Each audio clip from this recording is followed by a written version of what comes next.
Si tu pars de l'autre côté, tu dis que tu es congolais. Si tu entres là-bas, tu dis que tu es rwandais. Ils ne nous acceptent pas de deux côtés. J'étais en train de fuir de montagne à montagne pour avoir peur peut-être et il va vous tuer parce qu'ils ont tué beaucoup de gens comme ça. Avant, nous étions à côté de Bastogne, dans la forêt.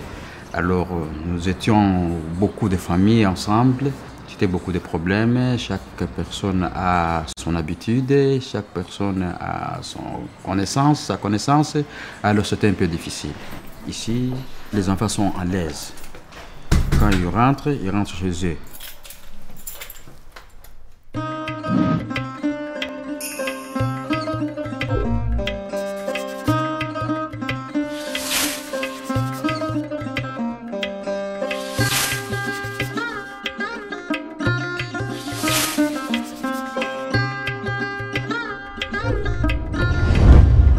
In Syrië, we hebben ook alles verboden. Ik ben niet Syrisch personeel. Ik ben Koerdisch. Onze taal verboden. Onze taal niet, bestaat niet. Wanneer we komen hier, ik kan niet Oostende ook. Gewoon staat op de ticket van de trein. Jullie gaan de stad naast de zee. Maar we hebben met de mevrouw Anne van Caritas naar een goede huis. Zo'n grote plein voor de kindjes, veel speelgoed voor kindjes. Ja, alles is gemakkelijk.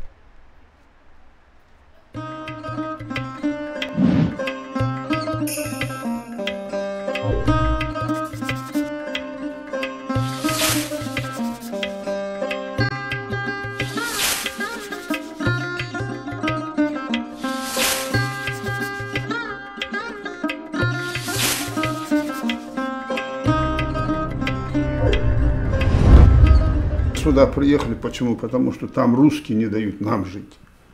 А русские сюда тоже едут. Почему? Потому что там им плохо жить.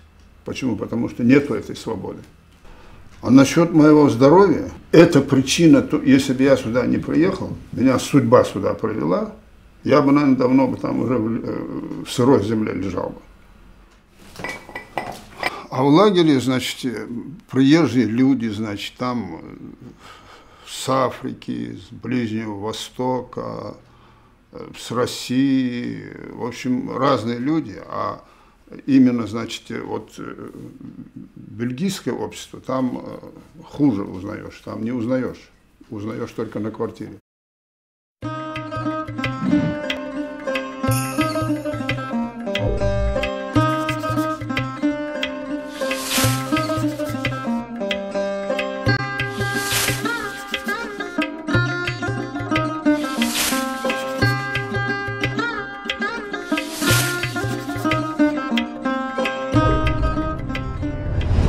Mijn naam is Rami, ik ben stateloos.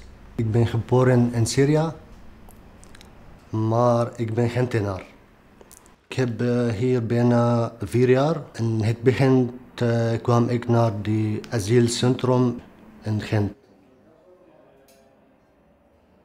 En dan ik wacht 3 jaar en 3 maanden.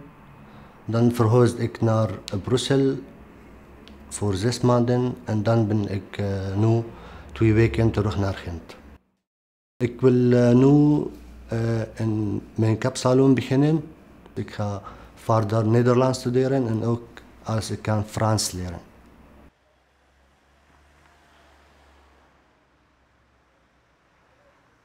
Bonjour madame, comment allez-vous? Ça va? Ça va. Ça va bien et... Les familles arrivent, on les accompagne au niveau de toute la procédure d'asile, au niveau de la gestion du logement et aussi, c'est-à-dire on est responsable de tout l'aspect financier. Alors, comment allez-vous? Oui, ça marche un peu. Madame, nous sommes toujours avec vous. Ok. Ça va? Et les enfants sont bien? Ils sont bien. La rentrée à l'école s'est bien passée? L'entrée à l'école, aujourd'hui, bon. Les demandeurs d'asile vivent dans le quotidien des situations de beaucoup de stress par rapport à la procédure d'asile et la possibilité de pouvoir avoir un logement individuel donne l'opportunité aux familles de se rencontrer au niveau des familles, de pouvoir aussi conserver un peu certains héritages culturels, la transmission aussi culturelle, mais en même temps aussi donne la possibilité aux familles de que les familles puissent être plus autonomes. Quand nous étions venus ici, nous ne connaissons rien. Ils nous montrent souvent, il faut faire ceci, il faut faire cela, même à la commune, il faut partir à la commune, il faut faire cela, il faut faire ça, à l'école, il faut faire cela, cela. Et je commence à comprendre petit à petit jusqu'à aujourd'hui. Het gaat over heel wat praktische dingen. Hè. De school bijvoorbeeld, inderdaad. Het onderwijs van de kinderen is voor veel mensen een belangrijk aspect. Ik ben blij voor mijn kindjes, omdat alles de school naast, dat is belangrijk, ja. Tu as déjà commencé à lire l'alphabet? C'est bien. Alors tu vas me montrer après. Le premier jour, ils ont commencé à aller à l'école. Là, ils ont appris le français, souvent le français, et le devoir, je suis en train de les refaire chaque fois quand ils rentrent à l'école. Et je vois, ils sont en train de comprendre petit à petit. Et à l'intégration de ses amis, bon, je vois, ils commencent à parler. Le lundi, c'est le jour libre de liberté sans risque. Il fait ça. Le lundi, c'est le jour de quoi? Lundi, il faut regarder là-bas. Onze ervaring is dat de ouderrol, als men te lang in een collectieve opvangsituatie gezeten heeft, dat men daar die een beetje verliest. Zowel ten aanzien van de kinderen als onderling. En dat nadien het toch heel wat tijd vraagt om dat terug op te nemen. De periode in een collectieve opvang mag toch niet te lang duren. Ça fait plus ou moins 3 ans que je travaille à Tabannes. Et c'est un centre de santé mentale pour migrants qui ont vécu des traumatismes.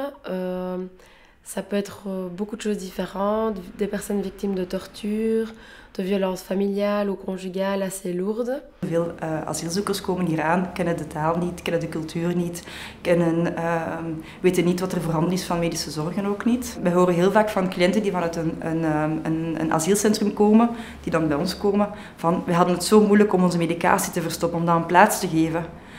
Vaak moet die medicatie in de frigo. Daar zijn alleen maar algemene frigo's. Iedereen ziet dat ze hun medicatie moeten pakken. Daar komen vragen van. Welke ziekte heb je? Waarom pak je medicatie? Des gens qui ont vécu un traumatisme, qui en plus va parfois être lié à une autre ethnie ou un autre groupement de son pays, qui vont se retrouver avec ces gens dans le même centre, parfois dans la même chambre, ça peut arriver, ça peut être très difficile. Вот здесь слева Агош Вуазин, Адуат Вуазин, наши бельжики. Местные жители. И вот мы с ними общаемся, бонжур, бонсуа, и там, значит, всякие разговоры бывают, значит, так. Pour le moment, je vois, il est en train de s'intégrer, il est en train de chercher les amis, petit à petit, il est en train de partir seul au marché, et malgré sa maladie. Donc la CPDP, meuble là na voyage na kama moko Italie aza très gentil mingi po ngana zana maladi musus na shofa mingi mesala ka makelele mingi mokolo moko te ibisinga makama mabe.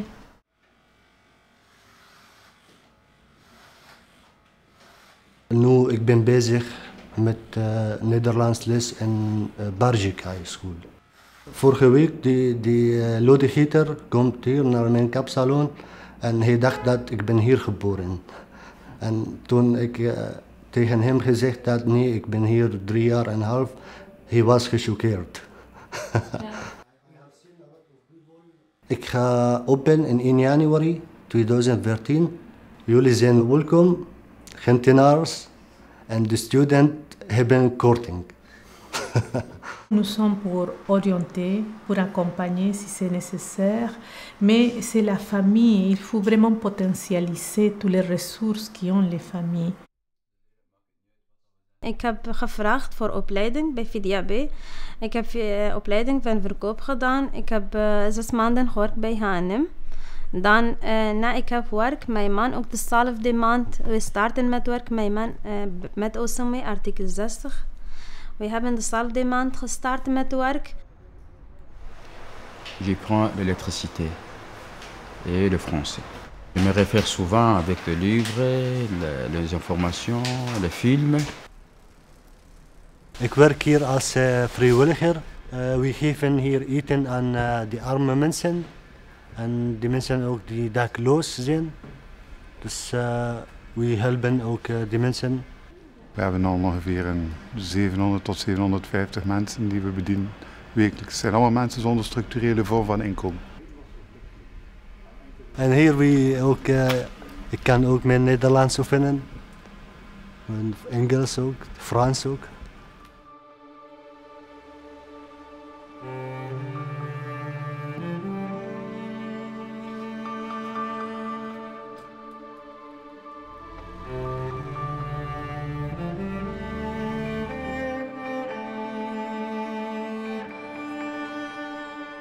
Wij zeggen eigenlijk al van bij het begin, en mensen horen dat niet altijd, willen dat ook niet altijd horen, dat de opvang ten eerste tijdelijk is, gebonden aan de asielprocedure en dat er heel weinig mensen eigenlijk erkend worden op het einde van de rit.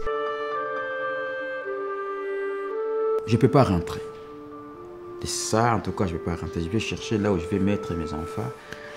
Si moi je meurs, qu'eux, ils sont dans de bonnes conditions. Ik zo graag Frans te leren ook. Dus, omdat ik heb gevraagd voor de tolken ook. Ik graag dat doen. De mensen als komen hier zonder taal heb je niks. Ik hoop dat later alles ik kan dit kapsalon en dit kelder, dat heb ik nu, kopen. Я всю свою жизнь буду благодарен этому государству, Бельгии, за то, что она ко мне так отнеслась.